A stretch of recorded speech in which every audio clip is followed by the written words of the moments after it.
माँ अस्पताल में एक बेड पर पड़ी थी। अस्पताल के बरामदे में उसके 2 बेटे और 1 बेटी चिंता में टहल रहे थे।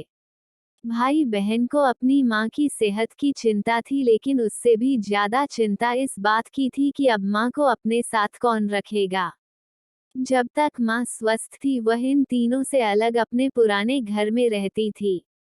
लेकिन अब ऐसा करना खतरे से खाली नहीं था, और ऐसा करने से समाज में तीनों बेटे बेटियों का नाम भी खराब होता।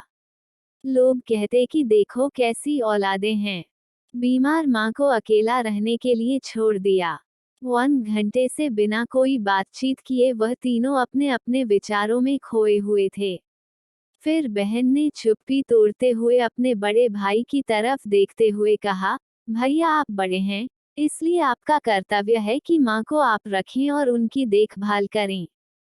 छोटी बहन की बात सुनकर बड़े भाई ने पहले अपनी पत्नी की ओर देखा और बोला, मैं इस बात से बिल्कुल इनकार नहीं करता कि बड़े होने के नाते मेरा माँ की देखभाल करने का कर्तव्य है, लेकिन तुम तो जानती हो कि मैं और तुम्हारी भाभी दोनों ही जॉब करते हैं।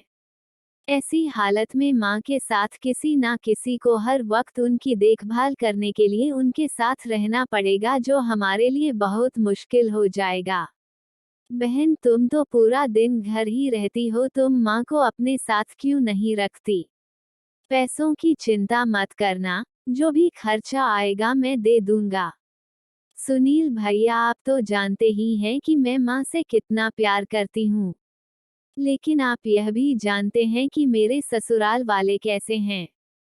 मैं यह बिल्कुल बर्दाश्त नहीं कर पाऊंगी कि कोई मेरी माँ को और मेरे भाइयों को भला बुरा कहे, इसलिए अच्छा यही होगा कि माँ को राजू भाई के यहाँ रखा जाए।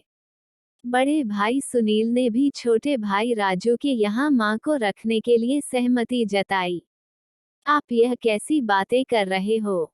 क्या आपने नहीं देखा है कि माँ कभी भी मेरे घर 2 दिन से ज्यादा रही ही नहीं है?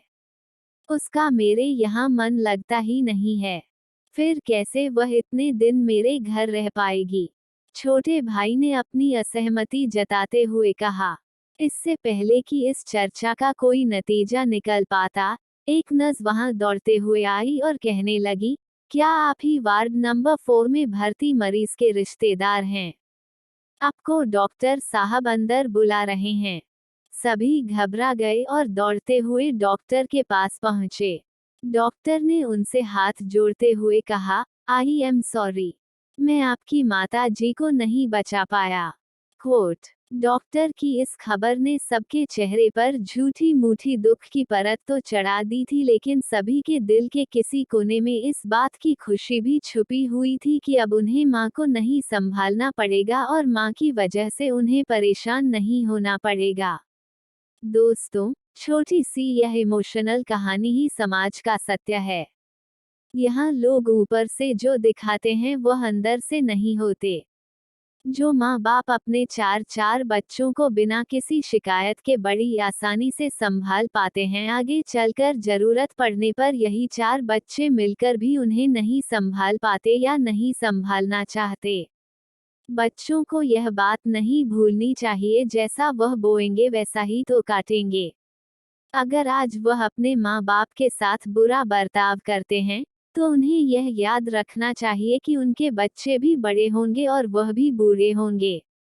जो उन्होंने अपने माँ बाप के साथ किया है, उनके बच्चे भी उनके साथ वही करेंगे। दोस्तों, अपने दिल से छल कपट निकाल दीजिए और सच्चे मन से अपने माता पिता की, अपने बुजुर्गों की सेवा कीजिए। अच्छी लगे तो लाइक करें, चैनल को सब्सक्राइब करें। मिलते हैं अगली कहानी में। जय हिंद, जय भारत।